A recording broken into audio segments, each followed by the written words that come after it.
Insightful podcasts by informative hosts.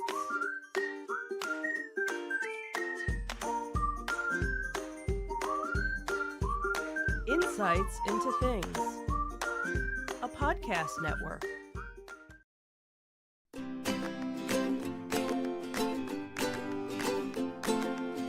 Welcome to Insights into Teens, a podcast series exploring the issues and challenges of today's youth. Your hosts are Joseph and Madison Whalen, a father and daughter team making their way through the challenges of the teenage years.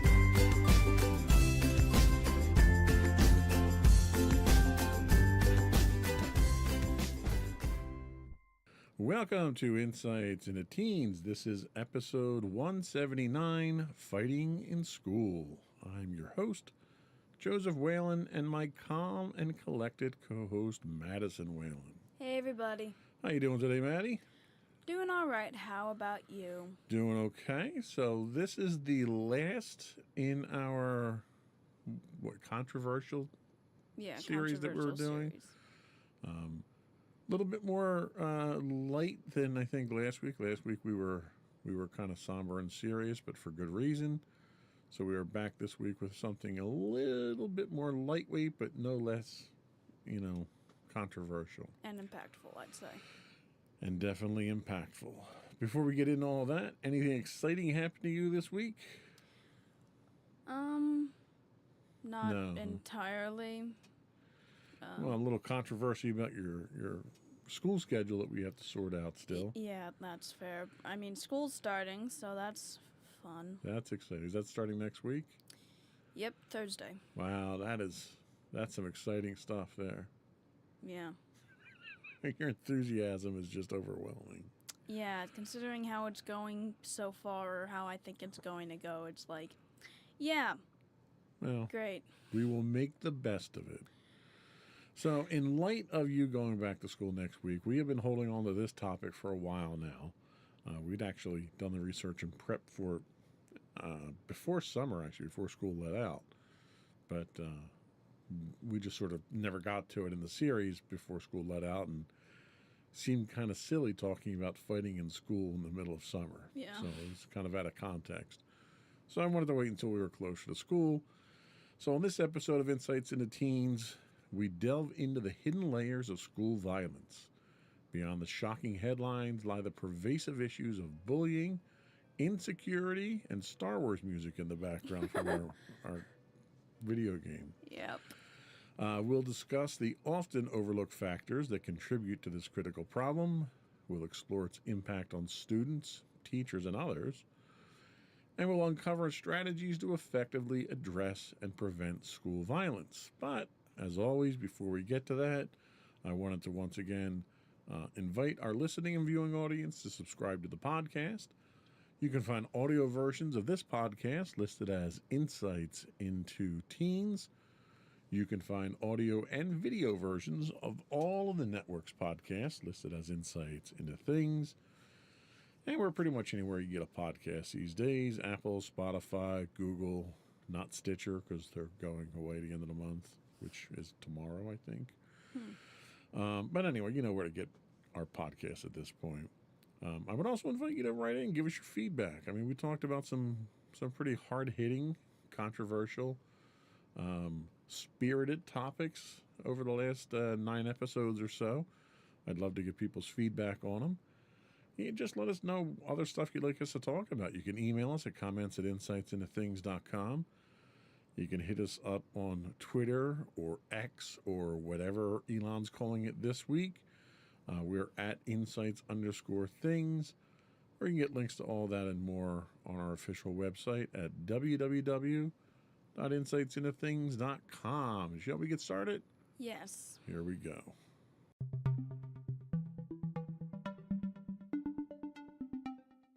So what is school violence? So our initial research we took from verywellmind.com, a site we use quite frequently. They tell us that school violence isn't confined to the dramatic headlines. It's a pervasive issue that affects 246 million children annually. This problem isn't gender neutral either, as girls and gender non-conforming individuals bear a disproportionate brunt of it. Within the educational sphere, violence takes on various forms, with fellow students being the primary perpetrators. It spans verbal, sexual, and physical realms, sometimes involving weapons, but not exclusively. Acts that leave someone feeling threatened or harmed, regardless of the method, fall under this umbrella. Defining school violence involves recognizing its occurrence in the school setting. It's not just a specific type of violence, but describes acts that disturb learning and harm students, schools, and the community at large. Examples of this encompass bullying, cyberbullying, fights, weapon use, gang-related incidents, and sexual violence. The locations where these events unfold include school property, the journey to and from school, during school-sponsored events, and even on the way to or from such events.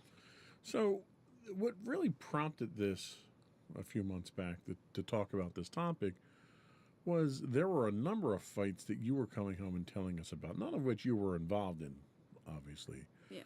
But they were fights that had some kind of effect on you, whether it was delaying you getting to school or a fear for your own safety or whatnot. Have you noticed an increase in violence or fights in schools recently, or is it kind of been at the same level since you've been going to school? Well, I definitely started to see an increase as, I got older, because, when it came to, elementary school, you never really saw, fist fights or, aggressive fights to where, teachers had to get involved. However, I technically heard about my first fight in 6th grade, and ever since then, fights tended to get, more rampant. And some of the more quote-unquote memorable fights I've seen included those when I've been in high school. Okay. Now, one of the things that they talk about here is there's a high percentage of incidents in which individuals involved in these fights, at least in the survey goes, have weapons involved. Have the fights that you've seen or heard about in school involved weapons, or have they just been fist fights to this point? From what I've seen, they've been fist fights. I haven't really tried to get, too much knowledge, but for the most part, the kids, I guess, kind of just throw themselves at each other, hoping to knock the other down. Sounds like sumo wrestling. I mean, kind of. It kind of has been like that. I've never... there have been fights that, happened and I haven't seen, and I'm not sure if anything like that ever tried to involve a weapon. But from the fights that I've actually seen in person or have been around, they've never seemed to have weapons. Okay. So how big is this problem? The scope of the problem of school violence becomes clear when we dive into the data. In 2019, the CDC conducted a nationwide youth risk behavior survey, engaging over 13,000 high school students from across the United States. What emerged from this survey were stark statistics that shed light on the prevalence and nature of school violence.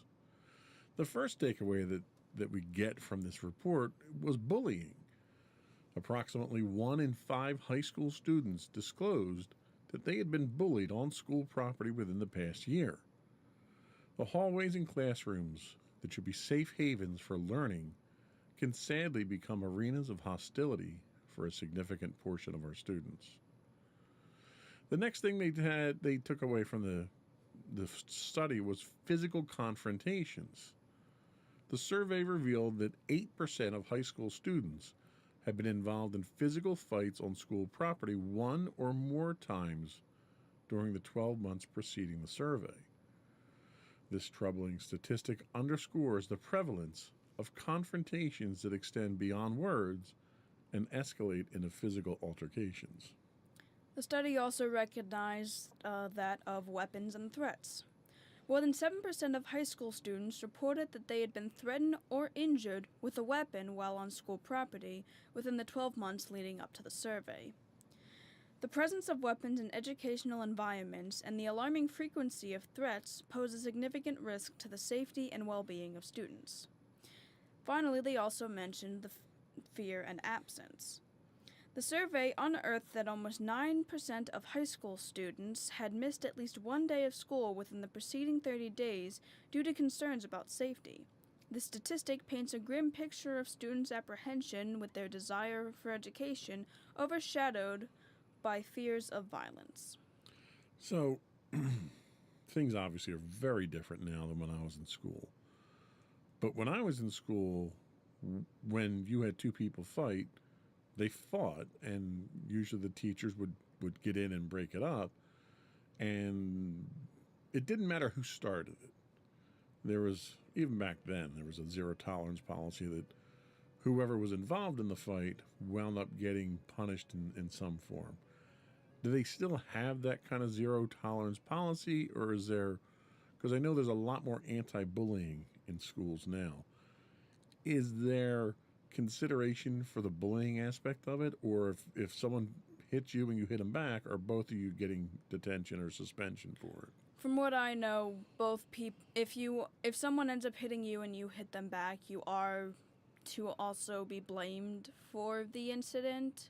Even if you were defending yourself against a bully, even if the bully hits you first, if you hit back, that means you're part of the fight, you're part of the problem, you're kind of written up as well. And that's kind of something I actually mentioned last week in the ways of just, I think that's a bit extreme, especially considering, if someone had been bullied before and had to constantly take it and then finally ended up deciding to fight back against all the abuse they were facing, yet they were going to receive the exact same punishment, which personally I don't qualify as being fair. Well, and if you're the victim, no, it certainly isn't fair, but if you're a teacher who doesn't have evidence to show who started the fight, it's fair in that both people get punished for it. I mean, I guess. That's just, unfortunately, that's just the way society works. It doesn't mean that it's fair. It's just equal treatment, I guess we should say. Yeah. The question that I had about bullying, though, is I know they lean pretty heavy into bullying through grade school and a lot of the anti-bullying campaigns and stuff like that. Do they do anything with bullying in high school at this point in time, or have they kind of just backed off on that and let the kids, if you didn't learn not to bully, then they just leave you be? Or is there some type of enforcement of anti-bullying rules in high school? Well, it's certainly not as aggressive as it was when I was younger. We'd constantly have assemblies about anti-bullying. You consistently see the posters about bullying, and everybody kind of preached the idea that everyone should be friends and whatnot, instead of, enemies or whatever. I think by the time we got to high school, it was either, the implication that, you should already know not to bully somebody, or, they'd mention a more serious instance of it rather than just, the kind of little kid version of don't be mean to people. I guess it's also kind of in the line of that, they know that there are just going to be sometimes you're not going to get along with people, and you kind of just have to learn to tolerate each other, but, if you get to the point of fighting, then that's a problem. So there's I wouldn't say there's more tolerance of it than in high school. There's just less policing of anti-bullying then, it sounds like.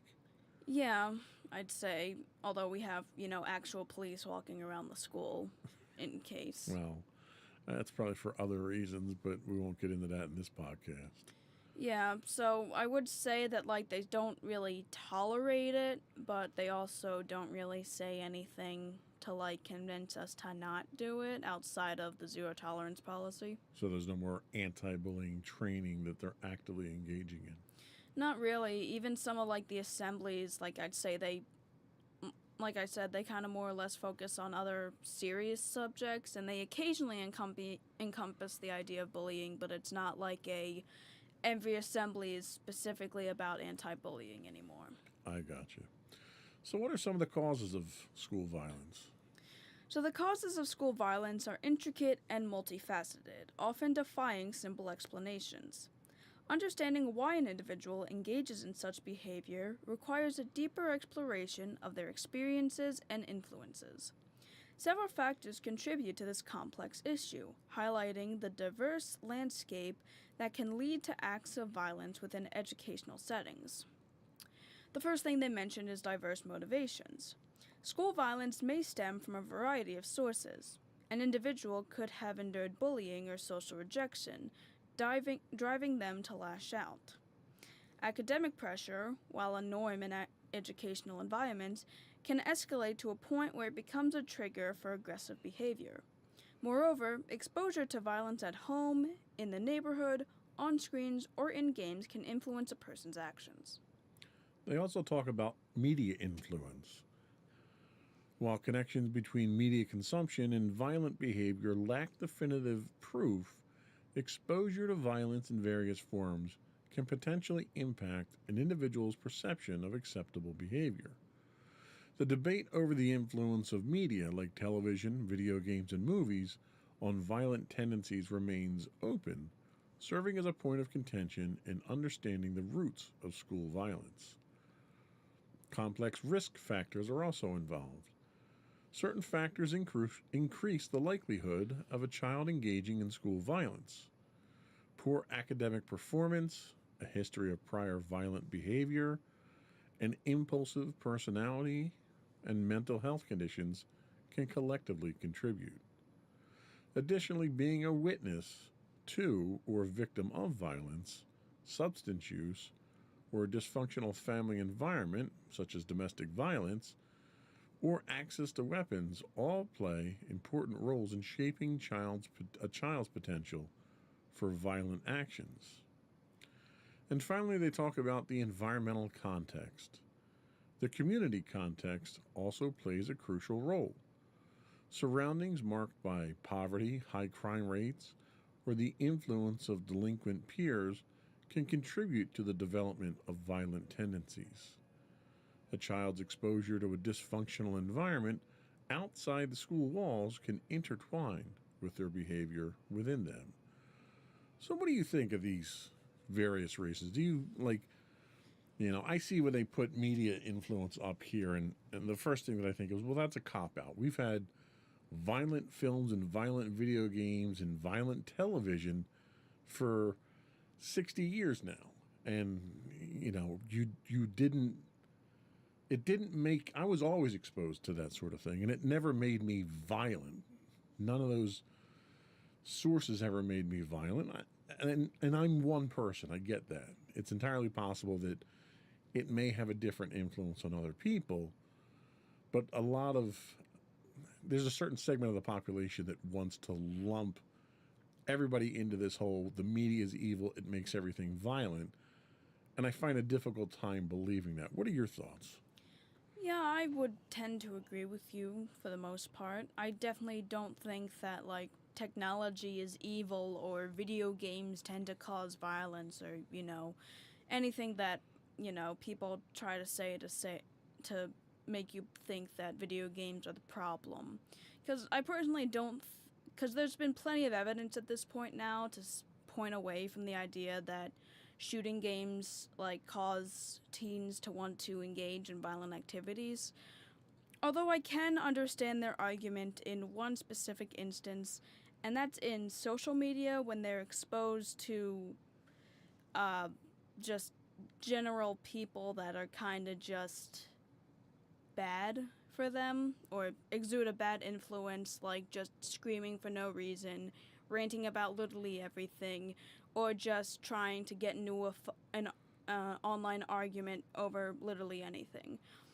I can understand that can cause a certain amount of rage in certain people, and I could see that leading to potential violence, but I'd say saying the media as a whole just promotes violence in general is an untrue statement. Well, and I think that's true. I mean, my point of view, I think social media is the most antisocial piece of technology out there. It literally brings out the worst in human beings for the most part. But that worst isn't just violence, it's anger, it's bigotry, it's hatred, it's everything that it brings out in people. So I can't say that that's the sole source, because there are a lot of perfectly functional people who work on social media. There are people whose entire lives and livelihood are on social media.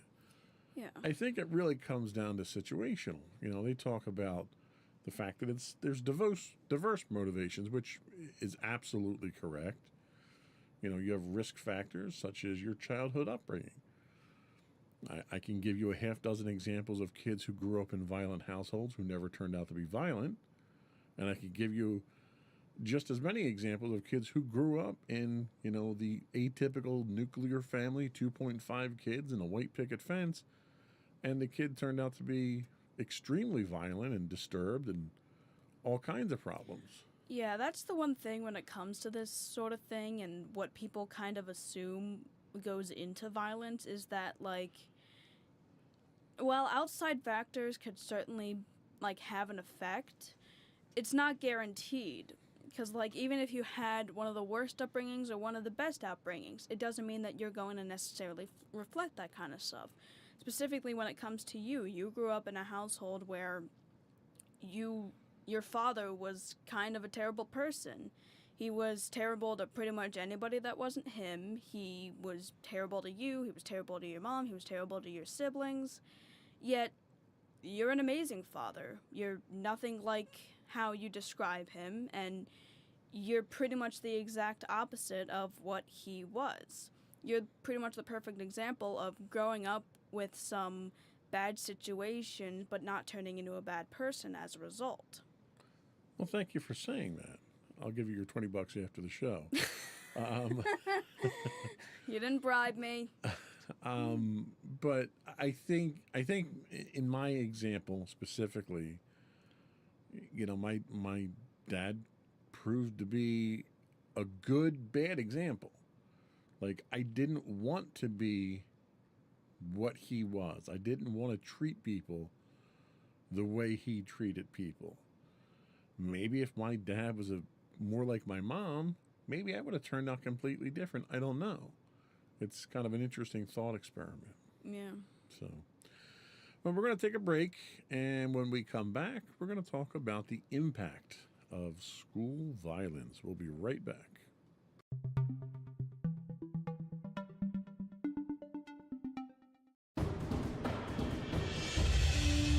For over 7 years, the Second Sith Empire has been the premier community guild in the online game Star Wars: The Old Republic. With hundreds of friendly and helpful active members, a weekly schedule of nightly events, annual guild meet and greets, and an active community both on the web and on Discord. The Second Sith Empire is more than your typical gaming group. We're family. Join us on the Starforge server for nightly events such as operations, flashpoints, world boss hunts, Star Wars trivia, guild lottery, and much more. Visit us on the web today at www.thesecondsithempire.com.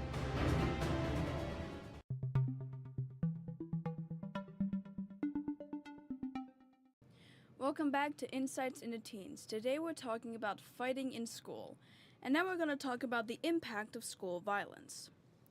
The repercussions of school violence extend far beyond the immediate incident, affecting both the victims and the perpetrators. Understanding how violence leaves its mark is vital in comprehending the urgency of addressing this pressing issue. For children who have either been victims of violence or have witnessed it, violence can seem like a twisted avenue to attain safety. This skewed perception stems from the belief that strength and security can only be achieved through violent means. When they resort to violence, there's often an initial sense of relief, as it momentarily fulfills their emotional need for strength and safety. However, this sense of self-satisfaction is transient, overshadowed by the looming fear of consequences. The fear of punishment or retaliation triggers anger, which in turn can lead to a cycle of escalating violence. These children often find themselves trapped in a paradox. They believe they must protect themselves through violence. Yet this very violence triggers further emotional turmoil and potential retaliation. Breaking the cycle is crucial. Children need guidance to realize that while violence might provide fleeting relief, it inevitably spirals into more profound problems. They must comprehend that violence not only fails to address their underlying needs, but also exacerbates their predicament. Interventions and support mechanisms are vital in assisting these children to replace their skewed perceptions with healthier coping strategies. Now, it's worthwhile to pause a moment there and kind of talk about how violence and bullying was handled when I was your age. The prevailing thought was, well, if you're a bully and somebody hits you, you just hit them back because bullies are going to back down.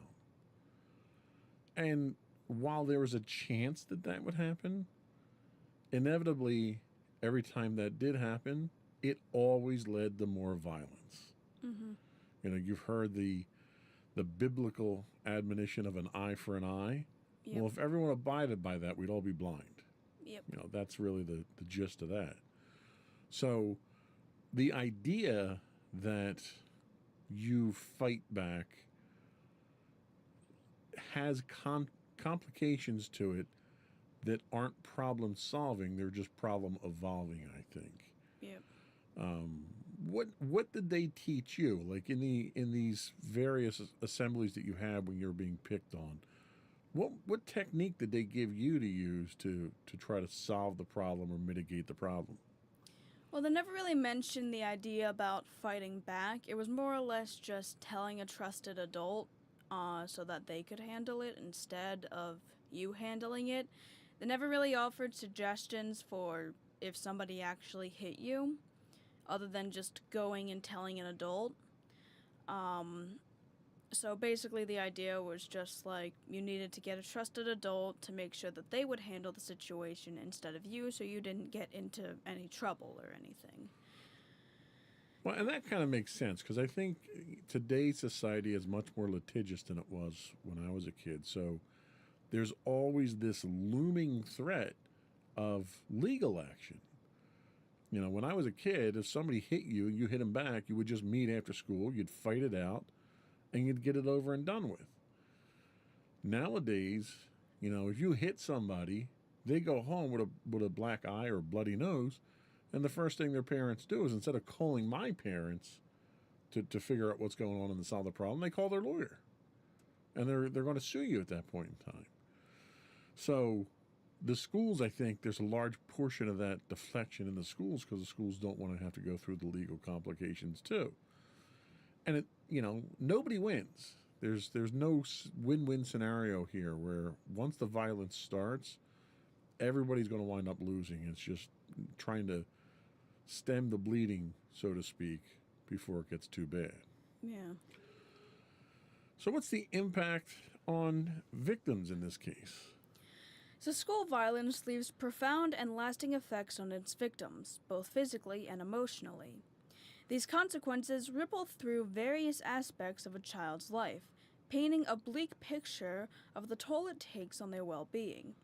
Physically, victims of school violence can endure a range of injuries, from minor cuts and bruises to broken bones, concussions, and even fatal outcomes. Emotionally, the aftermath includes a spectrum of psychological distress, encompassing depression, anxiety, and rage. The weight of these emotions can disrupt their mental equilibrium, casting a shadow over their day-to-day lives.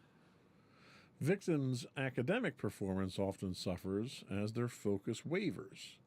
The lingering fear of reoccurrence can make concentrating in school a Herculean task, leading to compromised learning experiences. School, intended as a haven for education, becomes a place for unease. Trauma from school violence is not confined to the immediate aftermath. Its psychological ramifications can be considerable, especially when experienced over an extended period. In the case of young minds whose brains are still developing, trauma can trigger survival mode adversely affecting attention, concentration, emotional regulation, and the long-term health.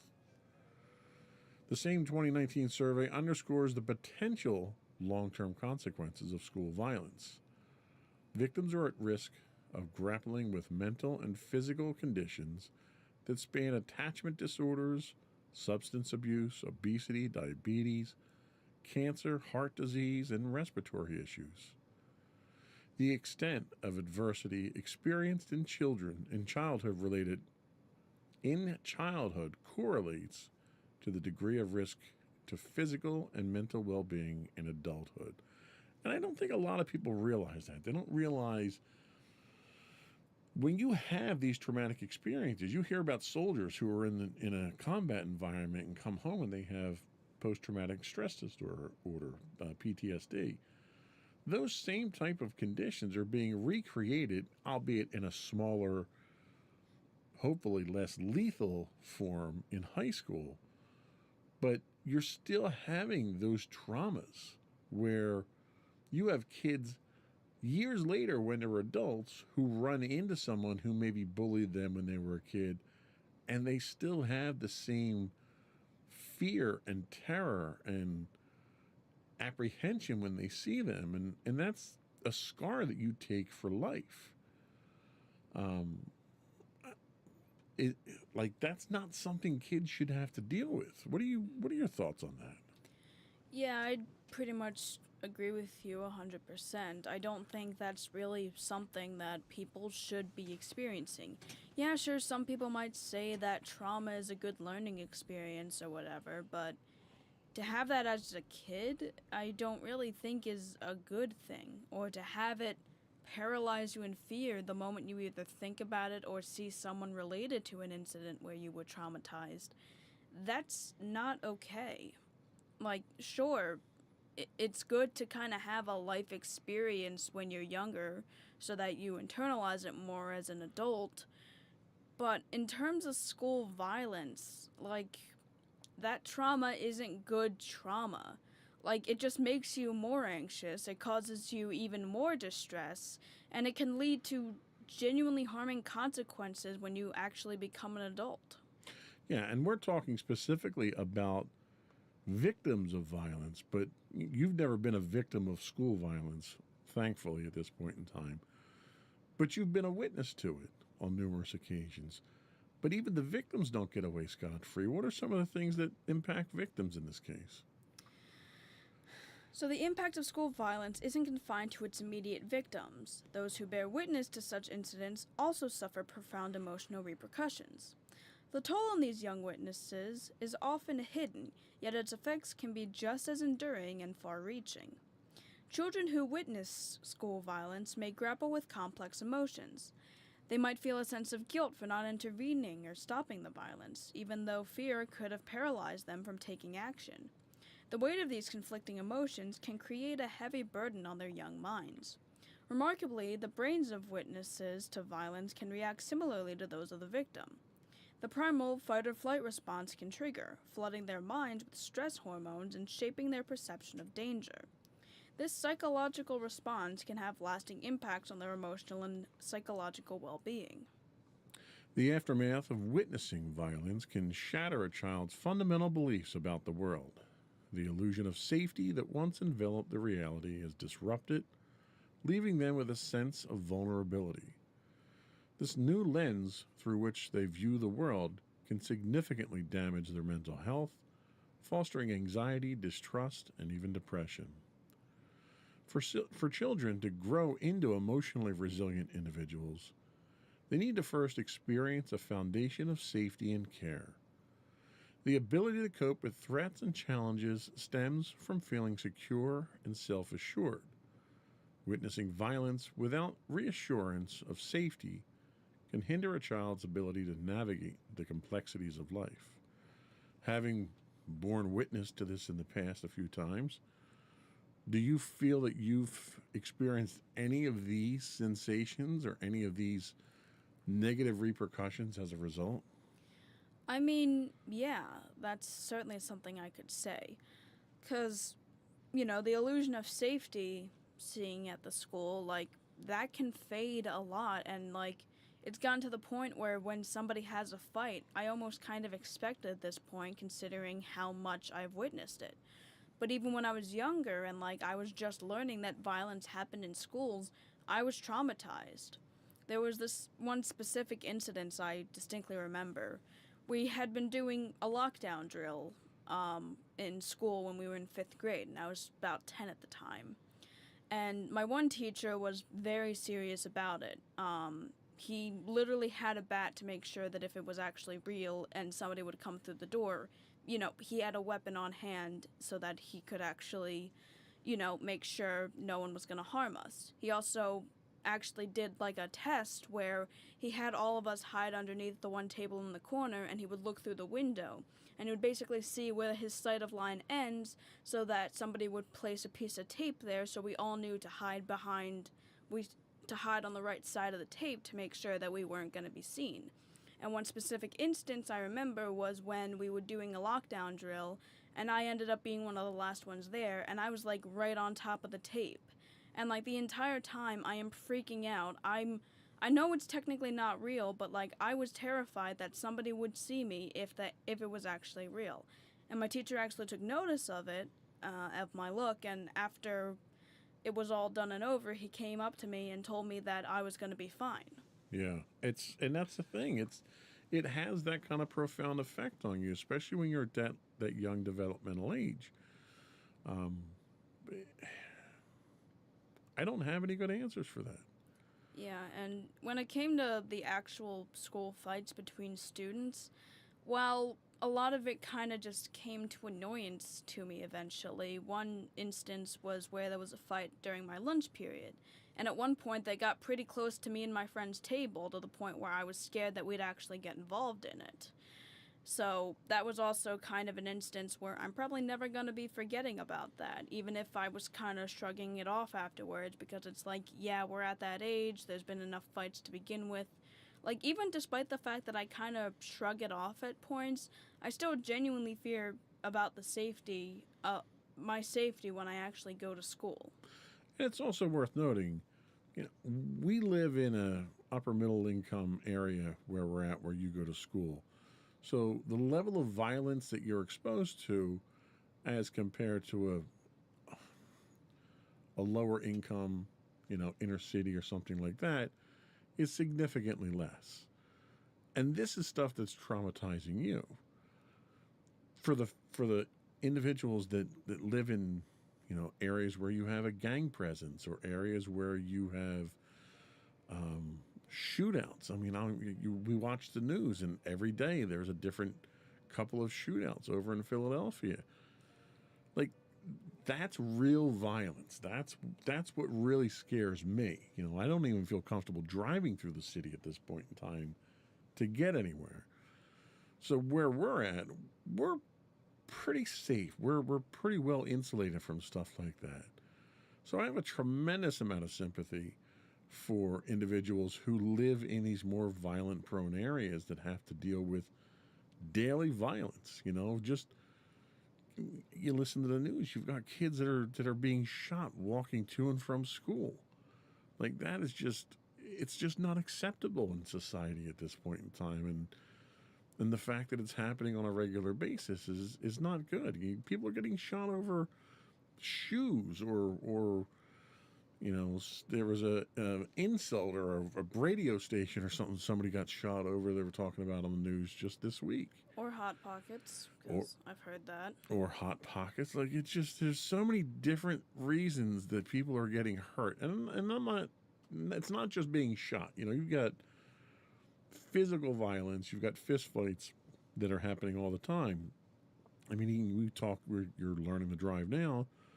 We talk about road rage. Don't honk your horn at that guy because he might, do something crazy. Society is at a very scary point right now where there's very little appreciation for human life and human safety at this point in time. And it shouldn't be affecting school. We should be reinforcing these things in school: the respect, cooperation, These are the principles that we should be reinforcing in schools right now so that they can carry through into adulthood in the real world. Yeah, and that's the thing. I think that my, kind of numbness to how many fights we have in school is kind of a bad thing. The thing that inspired the topic was the fact that for some reason there were, 2 or 3 fights every week for, at the end of school. And, despite the fact that, that seems kind of crazy, I was kind of numb to it because it's that kind of just happens here. I don't think I should be that numb to it because, it shouldn't be, fighting in school should not be normal. No, you're absolutely right. And I think violence in general in society here is happening so frequently that we're just resetting our expectations and it's becoming an acceptable norm. Yeah, the bar is just getting lower and lower every single time something happens. And unfortunately, it's the type of thing that starts at the top. You have political leaders in this country who advocate violence, and as long as that's happening and they're getting away with it, then it's okay for the rest of society to be violent. And it seems like that's the angle that we're going at. Yeah. We're going to take our second break and then come back. And I want to talk briefly about the impact that school violence has on parents before we sum up with some ideas for preventing school violence. We'll be right back.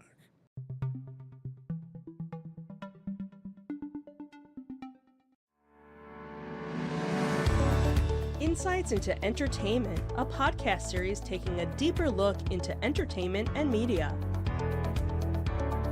Our husband and wife team of pop culture fanatics are exploring all things from music and movies to television and fandom. We'll look at the interesting and obscure entertainment news of the week. We'll talk about theme park and pop culture news. We'll give you the latest and greatest on pop culture conventions. We'll give you a deep dive into Disney, Star Wars, and much more. Check out our video episodes at youtube.com/insightsintothings. Our audio episodes at podcast.insightsintoentertainment.com, or check us out on the web at insightsintothings.com.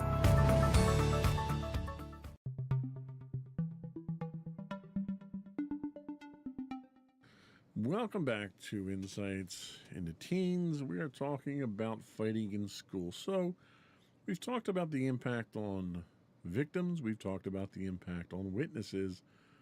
What's the impact on parents? The aftermath of school violence triggers a spectrum of reactions among parents, revealing the intricate emotional landscape they navigate as they grapple with the safety and well-being of their children. The reactions of parents to school violence are as diverse as the individuals themselves. This diversity stems from their personal beliefs, past experiences, and cultural values. These reactions provide a glimpse into the complex emotions parents experience when faced with the unsettling reality of school violence. In some instances, parents may inadvertently contribute to the cycle of violence. Misinterpreting aggression as strength, they might encourage their children to respond to bullying with similar behavior like we talked about earlier. This misconception perpetuates a harmful cycle and fails to address the root causes of the violence. Other parents, in an effort to protect their children, might attempt to teach them behaviors that they believe will prevent them from becoming targets of bullying or violence. However, this approach often proves futile and counterproductive. The child may internalize the idea that they are responsible for the violence they experience, leading to self-blame and emotional distress. In contrast, some parents adopt a proactive stance. They work closely with the school, collaborate with teachers and administrators, and challenge the system if necessary, all to create a safe environment for their children. These parents strive to empower their children by ensuring they can learn without fear. So what can we do to help prevent school violence? Every student deserves the fundamental right to learn in an environment that is safe, secure, and conducive to their growth. The encouraging news is that school violence is not an inevitable reality. It can be prevented through concerted efforts and strategic measures. The origins of school violence are complex and multifaceted, rooted in a multitude of factors, as we already discussed. Preventing its occurrence requires a comprehensive approach that addresses both risk factors that contribute to violence and protective factors that shield individuals from it. By understanding these dynamics, we can tailor interventions to effectively curtail the prevalence of violence. Preventing school violence demands the engagement of a diverse range of stakeholders. Teachers, administrators, parents, community members, and even students themselves all have a role in creating a safer school environment. Collaborative efforts leverage the strengths of each group and create a united front against violence. Encouraging students to report any signs of violent behavior is essential. Many schools offer anonymous tip lines, providing a safe space for students to share their concerns without fear of retaliation. Children who witness or experience violence should be encouraged to speak up. The importance of open communication with trusted adults, such as parents, teachers, and counselors, cannot be overstated. Consistent reporting ensures that concerns are addressed promptly and effectively. Recognizing and reaching out to students who display signs of distress or aggression is crucial. By offering support and understanding, we can help them navigate their emotions and provide alternatives to violent behavior. Being vigilant about potential warning signs of violence is pivotal. These signs might include fascination with weapons, harming animals, bullying, threatening others, or displaying aggression. Recognizing and reporting these signals to parents, teachers, or school authorities enables early intervention, potentially diverting a child away from a violent path and towards a path of help and healing. So I guess really the most important question that I can ask at this point is, do you feel that you have some course to remedy or some call to action in school that if you see violence or you are the victim of violence, that you can go to someone, report it somewhere, and have some level of confidence that someone's going to do something about it to help to make the environment safer? I mean, for the most part, yeah. I'd say the school, does its best to counter the violence and such. They always try to make sure that there's teachers involved, or if they need to have any of the police around the school to also get involved to stop the violence. So if I was involved with it, or if I saw something happening, I do feel like I could go to certain teachers and know that they could, have my back. Now, you're getting ready to go back to school next week. I think you start on Thursday. You've got 2 shortened days. Do you have any concerns for your own personal safety going back now, or do you think you're fairly safe going back at this point in time? I mean, the concern's always there at this point. I kind of have that concern really going anywhere outside my own home, even if I'm not completely safe in my own home as well. But, it's just kind of going to be something I'll have to deal with. For the most part, my school's been all right with handling that. I've never personally had to experience too much violence.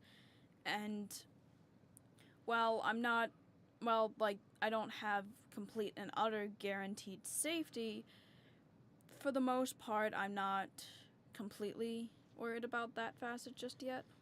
I think that's, I don't want to say it's a healthy attitude, but I think it's a realistic attitude given everything that happens these days to kind of understand and appreciate the fact that nothing is 100% safe. So if nothing else, you don't let that generate anxiety, you let it generate awareness. So you're aware that things could potentially happen, and then you know what to do, how to act, where to go, where your safe spaces are. So as long as you have that understanding that things are not 100% safe, and I think it's a bad idea to try to portray that to students or anybody really. Everyone should be aware that, there's potentially violence that happens everywhere, and you just need to know how to handle it. Yeah, I'd agree with that because, if we pretend that everything is safe or that everything is fine, we're not going to be prepared when something dangerous actually shows up. We're not going to, have any sort of preparations for it. Right. We're going to be freaking out a lot more at that point, and I wouldn't, let it completely generate anxiety to where, kids would refuse to even try going anywhere.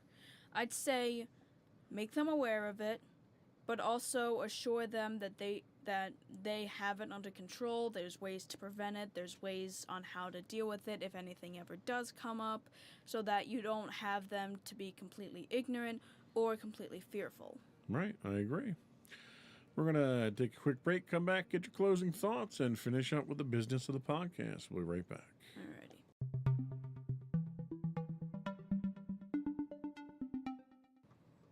Alright, so to everybody out there, I hope that this podcast kind of brought awareness to the real issues behind school violence so that we can at least get rid of the stereotypes that it's